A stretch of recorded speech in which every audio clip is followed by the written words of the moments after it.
에스겔이라는 인물을 함께 살펴보고 우리가 은혜를 좀 나누고자 합니다. 이 에스겔, 제목 그대로 이 에스겔 선지자의 이름을 땄고요. 히브리어에 보면 이 에스겔을 예헤즈켈이라고 되었습니다.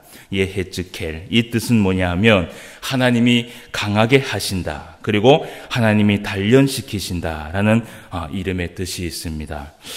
이 에스겔서의 기록의 이 배경을 살펴보면 이때가 언제냐 하면 바벨론 1차 포로 당시, 그 당시로 볼 수 있습니다.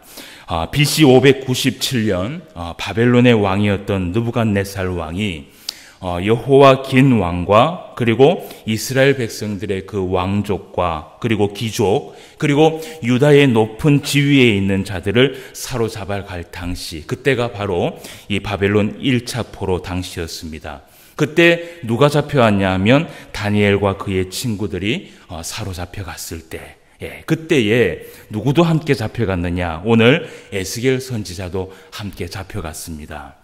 그래서 우리가 이 에스겔 선지자도 그때 잡혀간 것을 보면 이 에스겔의 집안이 조금 대단하다라고 볼 수 있지요. 그래서 오늘 1장 3절 말씀에 보면 그 에스겔을 이야기하기를 부시의 아들 제사장이라고 얘기를 합니다. 그러니까 부시의 아들 제사장이라고 기록되어 있는 것처럼 이 에스겔은 제사장의 집안의 아들이었다라는 것을 우리가 볼 수 있지요. 그래서 바벨론 1차 포로 당시에 다니엘과 그의 친구들과 그리고 이 에스겔까지도 함께 잡혀간 그 시대였다고 우리가 보면 됩니다. 그리고 이제 포로로 잡혀간 지 몇 년이 지났느냐? 5년이 지났습니다. 그 5년째 되는 해에 BC 593년에 하나님께서 이 에스겔을 부르시는데 그발 강가에 이 에스겔을 부르게 됩니다. 그래서 그 그발 강가에서 하나님 앞에 선지자로 부름을 받게 되는 것을 우리가 1장에서 볼 수 있습니다. 이 에스겔의 부르심은 몇 살 때였냐? 1장 1절에 보니까 30째 해라고 되어 있습니다. 이것이 에스겔의 나이입니다. 그래서 에스겔이 30세에 부름을 받았고, 그리고 이 에스겔의 부르심은 조금 특별했습니다.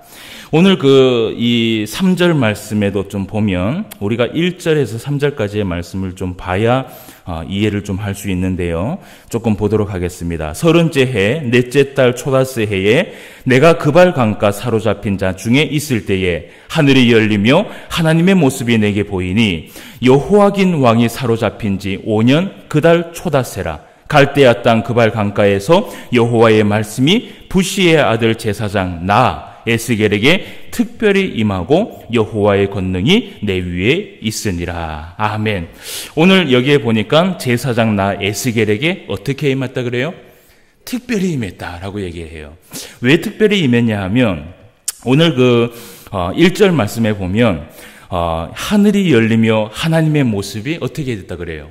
내게 보였다라고 얘기하죠. 그래서 이 에스겔의 이 부르심은 조금 특별합니다. 다른 선지자들은 그냥 하나님께서 부르시고 자기의 사역을 감당하는데 이 에스겔은 먼저 부르기 전에 하나님께서 뭘 보여주시느냐? 하나님의 형상을 보여줍니다. 하늘에 있는 것들을 보여줘요. 그래서 이 에스겔의 부르심은 조금 특별하다라고 우리가 볼 수 있습니다. 그래서 1장부터 3장까지의 전체가 사실은 환상을 통해서 이 에스겔이 소명을 받는 장면이 그대로 수록되어 있습니다.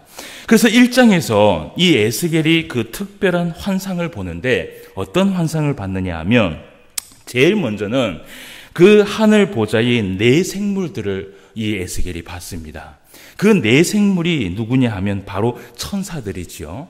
그런데 그 천사를 봤는데 오늘 이제 1장에서는 그 천사에 대해서 이야기를 하지 않는데 나중에 10장에 가면 이 에스겔이 뭐라고 얘기하냐면 이 네 생물이 그룹이었다라고 그 에스겔이 깨닫게 됩니다. 그 그룹이라는 말이 뭐냐 하면 히브리어는 케룹빔이라고 되어 있습니다. 그러니까 4명의 천사인데 그 그룹을 지은 천사라고 이야기를 할 수 있지요. 그래서 히브리어로 케룹빔이라고 말하는데 자 10절에서 11절 말씀에 그 그룹들의 모양이 나와요. 에스겔이 본 그 그룹의 모양입니다. 우리가 천사와 또 하나님은 볼 수 없지만 이 에스겔이 본 것을 가지고 조금 확인을 할 수 있을 것 같아요. 10절 말씀을 한번 봅시다. 그의 얼굴들의 모양은 넷의 앞은 사람의 얼굴이요, 넷의 오른쪽은 사자의 얼굴이요, 넷의 왼쪽은 소의 얼굴이요, 넷의 뒤는 독수리의 얼굴이니 그 얼굴은 그러하며 그 날개는 들어 펴서 각기 둘씩 서로 연하였고 또 둘은 몸을 가렸으며. 아멘. 그래서 이 케루빔, 이 그룹이라고 얘기하는 이 케루빔의 천사를 봤는데, 그러면 여러분 이 케루빔이라는 이 그룹인 이 천사가 하는 일이 무엇이냐? 그것도 오늘 말씀에 나옵니다. 12절 말씀을 한번 봅시다. 자, 영이 어떤 쪽으로 가면 그 생물들도 그대로 가되 돌이키지 아니하고 일제히 앞으로 곧게 행하였다라고 얘기합니다. 여기 12절에 나오는 이 영이 누구냐면 바로 하나님입니다. 그러니까 이들이 하는 일이 무엇이냐면, 이 케루빔이라는 이 그룹의 천사들이 하는 일이 뭐냐면 하나님의 영을 쫓아다닙니다.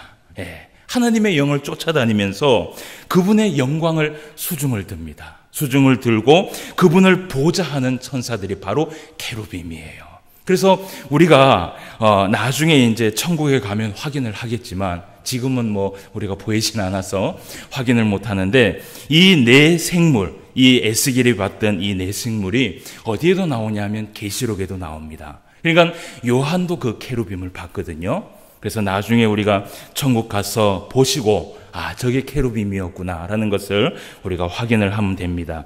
그래서 에스겔 1장, 그리고 에스겔 10장, 그리고 계시록 7장에 보면 하나님의 영광이 나타날 때마다 항상 누가 따라다니느냐? 이 그룹, 케루빔이라는 이 천사들이 항상 하나님을 보좌하고 따라다니는 것을 여러분 보게 됩니다. 이날 그 에스겔이 케루빔을 보았을 때 에스겔이 당연히 또 누구를 보았을까요? 하나님을 보좌하는 그 천사를 봤으니까 당연히 하나님의 영광을 받겠지요. 그래서 오늘 1장 26절에서 28절까지의 말씀에 이 에스겔이 본 것을 그냥 그대로 기록한 것을 보게 됩니다. 우리가 그것을 한번 보도록 합시다. 그 머리 위에 있는 궁창 위에 보좌의 형상이 있는데 그 모양이 남보석 같고 그 보좌의 형상 위에 한 형상이 있어 사람의 모양 같더라. 내가 보니 그 허리 위의 모양은 단쇠 같아서 그 속과 주위가 불 같고, 내가 보니 그 허리 아래의 모양도 불 같아서 사방으로 광채가 나며, 그 사방 광채의 모양은 비 오는 날 구름에 있는 무지개 같으니 이는 여호와의 영광의 형상의 모양이라. 내가 보고 엎드려 말씀하시는 이의 음성을 들으니라. 아멘. 예. 그래서 오늘 이제 이 말씀에서 이 에스겔이 얘기하기를 하나님의 영광의, 하나님의 형상의 모양을 봤다라고 얘기를 합니다. 그런데 26절 말씀에 보니까 그 하나님의 형상을 얘기하기를 마치 사람의 모양, 어떻게 해요? 같더라라고 얘기를 해요. 예. 그러니까 아마 제가 생각하기에는요, 이 하나님의 영광의 그 광채가 사람의 눈으로 확인할 수 없는 그 광채였던 것 같아요. 그러니까 이 에스겔이 보긴 봤는데 정확하게 보지 못했는 것이에요. 근데 봤는데 사람의 모양 같더라라고 기록을 하고 있는 것이죠. 그리고 그 광채를 비유하기를 또 28절에 뭐라고 얘기하냐면 비 오는 날 구름에 있는 무지개 같았다라고 기록을 하고 있어요. 그러니까 무지개다라고 얘기하는 것이 아니라 무지개 같았다라고 얘기합니다. 여러분이 에스겔과 요한계시록이 본 이 요한이요, 이 하늘에 있는 천사와 하나님의 모양을 보고 똑같이 이야기하는 것이 뭐냐면요, 같았다라는 표기를 해요. 예, 같았다. 그러니까 이거다라고 얘기하지 않고 같았다라고 얘기를 하는데, 여러분 이것은 무슨 말이냐면요, 인간이 표현할 수 있는 단어가 없다라는 것입니다. 예, 인간이 표현할 수 없는 그 단어이기 때문에 설명이 안 된다는 뜻이에요. 그래서 여러분 이것은요, 성경에 기록된 대로 우리가 그냥 이렇게 보고, 그리고 나중에 우리가 천국에 가서 확인하면 됩니다. 괜히 이것을 가지고 천사가 무슨 모양이니 뭐 이런 모양이니 얘기하지 마시고, 그러나 제가 한 가지 확실한 것은 이 에스겔이 하나님의 모양이 사람의 모양 같더라라고 얘기한 것 보면요, 하나님께서 분명히 이 사람을 지을 때는 하나님의 형상대로 지은 것이 맞는 것 같아요. 그래서 어쨌든 우리가 나중에 다 이 요단강을 건너면 천국에 들어갈 거 아닙니까? 그래서 그때 우리가 확인을 하고 그때 하이파이브 하면서 야 확인했다 이렇게 하나님의 영광을 볼 수 있는 저와 여러분 되시길 바랍니다. 자, 그래서 이 에스겔이 이것을 확인을 하고, 그리고 이제 2장 말씀에서 하나님 앞에 부르심을 받습니다. 그 부르심을 받는데 에스겔이 그 이스라엘 백성들에게 전할 말씀에 대해서 하나님께서 이야기를 해요. 그러면 어떤 말씀을 전해야 되느냐? 그 내용이 중요한데요. 자, 우리가 2장을 읽어봤지만 8절에서 10절까지의 말씀을 다시 한번 우리가 보도록 합시다. 이제 에스겔이 이스라엘 백성들에게 전해야 할 그 메시지에 대해서 이야기를 하고 있는 것입니다. 너희 인자야, 내가 내게 이르는 말을 듣고 그 패역한 족속같이 패역하지 말고 내 입을 벌리고 내가 내게 주는 것을 먹으라 하시기로, 내가 보니 보라, 한 손이 나를 향하여 펴지고 보라, 그 안에 두루마리 책이 있더라. 그가 그것을 내 앞에 펴시니 그 안팎에 글이 있는데 그 위에는 애가와 애곡과 재앙의 말이 기록되었더라. 아멘, 아멘.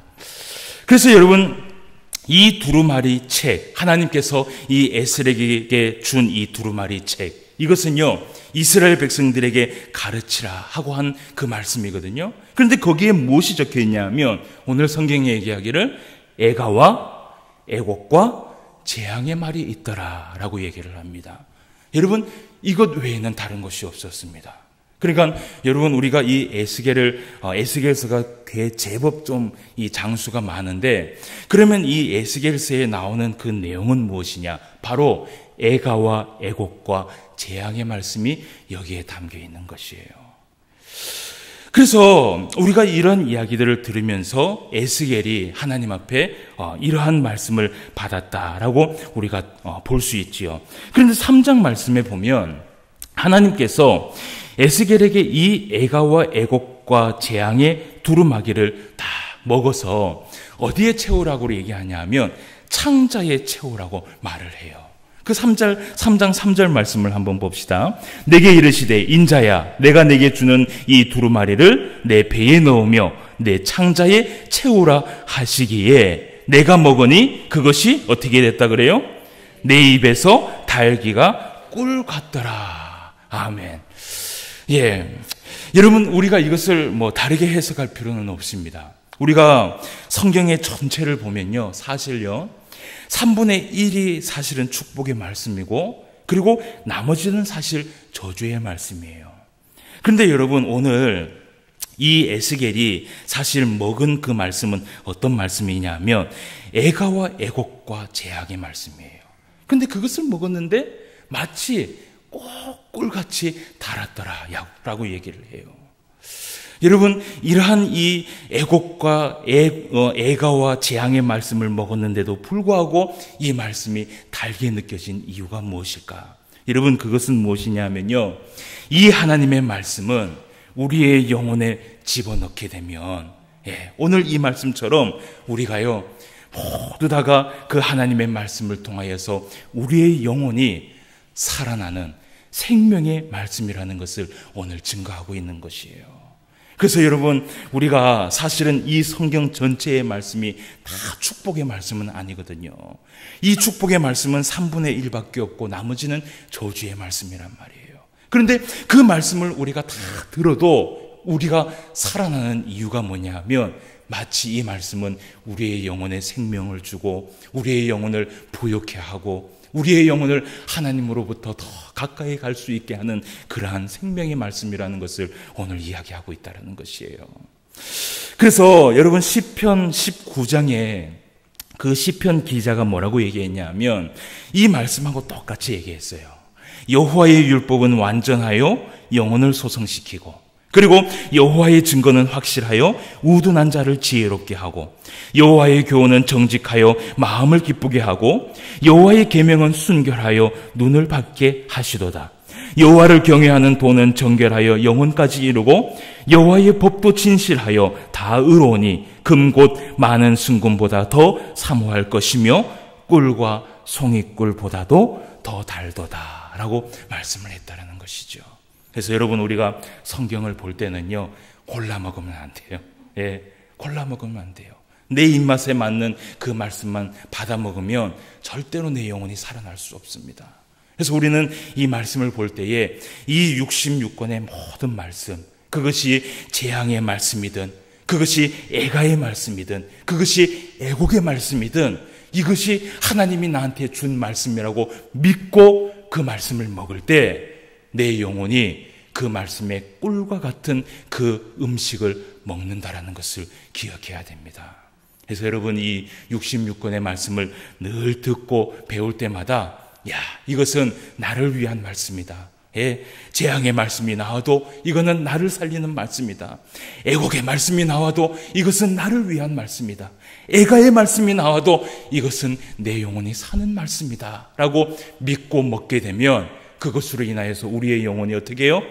살아날 줄 믿습니다. 아멘. 예, 그래서 하나님은 이 에스겔을 통하여서 이 애가와 애곡과 재앙의 말씀을 에스겔에게 먹여서 주었지만 이것이 있잖아요, 분명히 이 이스라엘 백성들을 살릴 말씀이라는 것을 이 에스겔이 깨닫기를 원했던 것이에요. 그래서 여러분, 3장 말씀에서 하나님께서 이 에스겔에게 첫 번째는 하나님의 그 형상을 보여줬고, 그리고 두 번째는 하나님이 어떻게 해요? 이스라엘 백성들에게 보여줄 그 애곡과 애가와 재앙에 대한 말씀을 주시고, 그리고 이제 3장에서는 이 에스겔을요, 파수꾼으로 세우십니다. 여러분, 오늘 우리 제목이 뭐예요? 민족의 파수꾼 에스겔이라고 되어 있지 않습니까? 그래서 하나님께서 파수꾼으로 하나님이 이 에스겔을 세우는 것을 여러분 보게 됩니다.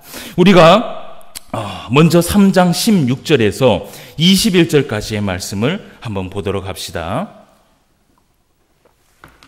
16절입니다. 7일 후에 여호와의 말씀이 내게 임하여 이르시되, 인자야, 내가 너를 이스라엘 족속의 파수꾼으로 세웠으니 너는 내 입의 말을 듣고 나를 대신하여 그들을 깨우치라. 가령 내가 악인에게 말하기를 너는 곧 꼭 죽으리라 할 때에 내가 깨우치지 아니하거나 말로 악인에게 일러서 그의 악한 길을 떠나 생명을 구원하게 하지 아니하면 그 악인은 그의 죄악 중에서 죽으려니와 내가 그의 핏값을 내 손에서 찾을 것이고, 내가 악인을 깨우치되 그가 그의 악한 마음과 악한 행위에서 돌이키지 아니하면 그는 그의 죄악 중에서 죽이려니와 너는 내 생명을 보전하니라. 또 의인이 그 공의에서 돌이켜 악을 행할 때에는 이미 행한 그 공의는 기억할 바 아니라 내가 그 앞에 거치는 것을 두면 그가 죽을지니 이는 내가 그를 깨우치지 않음이니라. 그는 그의 죄 중에서 죽으려니와 그의 핏값은 내가 내 손에서 찾으리라. 그러나 내가 그 의인을 깨우쳐 범죄하지 아니하게 함으로 그가 범죄하지 아니하면 정령 살리니 이는 깨우침을 받으며 너도 내 영혼을 보전하리라. 아멘. 하나님께서 에스겔에게 이 애가와 애곡과 재앙의 말씀들을 민족들에게 반드시 알리라는 것입니다. 알리는데 하나님이 뭐라고 얘기하냐면 하나님을 대신하여서, 여러분, 이것이 파수꾼의 사명이에요. 하나님을 대신하여서 그들을 깨우치라고 이야기를 해요. 여러분, 우리들은요, 하나님의 파수꾼으로 부름받은 하나님의 사람인 줄 알아야 됩니다. 여러분, 하나님은요, 절대로 오늘날 특별한 경우를 빼고는요, 그 특별한 경우는 뭐냐면 복음을 전하지 않아도 하나님의 어떤 특별한 경험으로 인하여서 하나님의 복음을 듣는 자가 있기는 있어요. 그런데 그거는요, 정말 소수입니다. 정말 찾아볼 수 없는 소수예요. 그러면 하나님은 하나님의 그 말씀을 누구를 통해서 전하느냐? 하나님의 말씀을 받은 사람, 하나님의 말씀을 먹은 사람, 하나님의 그 꿀송이 같은 그 맛을 아는 사람을 통하여서 하나님을 대신하여서 말씀을 전하도록 하나님이 그렇게 만들어놨다는 것이에요. 그래서 오늘 이 에스겔을 하나님이 세우시고 이 에스겔에게도 얘기하기를 너는 나를 대신하여서 그들을 깨우쳐라. 그들을 깨우쳐라. 이것이 이 하나님의 이 에스겔을 불렀던 소명이었어요. 그러면서 하나님께서 뭐라고 얘기하냐면요. 이 말씀을 네가 전할 수 있는데도 전하지 못하고 만약에 전하지 못해서 백성들이 그 말씀을 듣지 못했다. 그래서 생명을 얻지 못하게 된다면 내가 그 핏값을 어디에서 찾는다 그래요? 에스겔 네 손에서 내가 찾게 될 것이다 라고 말씀을 하고 있어요. 그런데 또 하나님께서 말씀을 전하는데 이 말씀을 전하였는데도 불구하고 백성이 듣고도 돌이키지 아니하면 그때는 내 생명을 보존케 할 것이다 라고 말씀을 합니다. 여러분, 이 말씀이 에스겔 3장에서만 나오는 것이 아닙니다. 여러분, 우리가 33장 말씀을 한번 넘어갑시다. 그 안에 있는 말씀들은 다 애곡과 애가와 재앙의 말씀이고요. 하나님이 그 말씀을 전하라 그랬는데, 자, 오늘은 우리가 이 에스겔에만 집중을 합니다. 이 파수꾼된 에스겔에만 우리가 집중을 해서 말씀을 한번 보도록 합시다. 33장 7절에서 9절까지의 말씀을 우리가 한번 보도록 합시다. 자, 찾으셨지요? 인자야, 내가 너를 이스라엘 족속의 파수꾼으로 삼음이 이와 같으니라. 그런즉 너는 내 입의 말을 듣고 나를 대신하여 그들에게 경고할지어다. 가령 내가 악인에게 이르기를 악인아 너는 반드시 죽으리라 하였다 하자. 내가 그 악인에게 말로 경고하여 그의 길에서 떠나게 하지 아니하면 그 악인은 자기의 죄악으로 말미암아 죽으려니와 내가 그의 피를 내 손에서 찾으리라. 그러나 너는 악인에게 경고하여 돌이켜 그의 길에서 떠나라고 하되 그가 돌이켜 그의 길에서 떠나지 아니하면 그는 자기 죄악으로 말미암아 죽으려니와 너는 내 생명을 보존하리라. 아멘. 똑같은 말씀을 하고 계시죠? 그러면서 여러분, 오늘 여기에 정말 중요한 말씀이 하나 나옵니다. 오늘 33장 10절과 11절 말씀인데요. 이것이 바로 에스겔 속에 있는 하나님의 뜻이고 하나님의 마음이에요.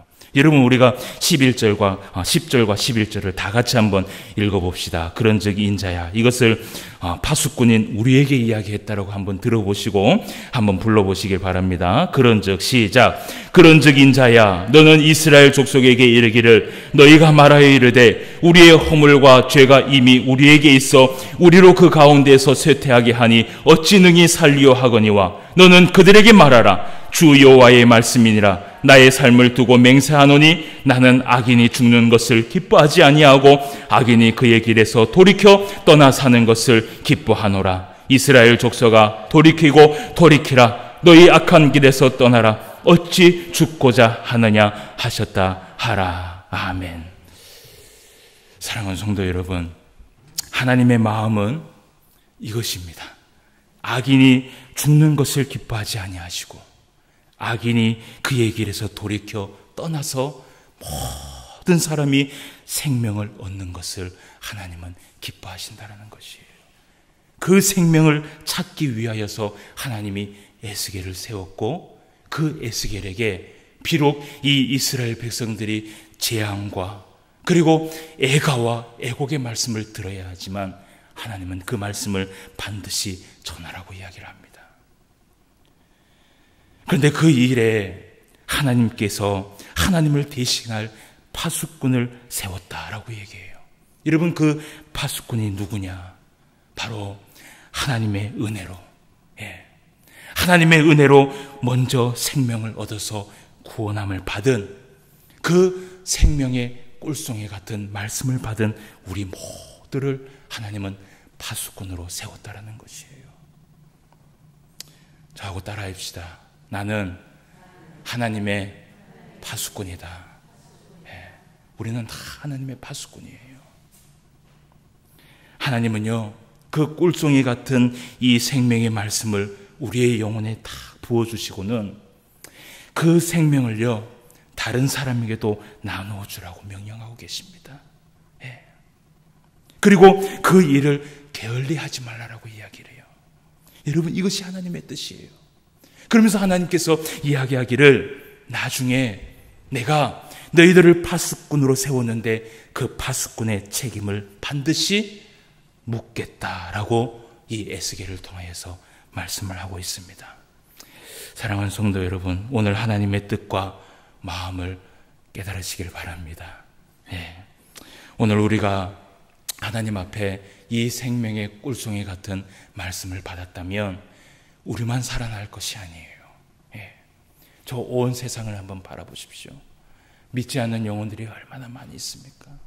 죽어가는 영혼들이 얼마나 많이 있습니까?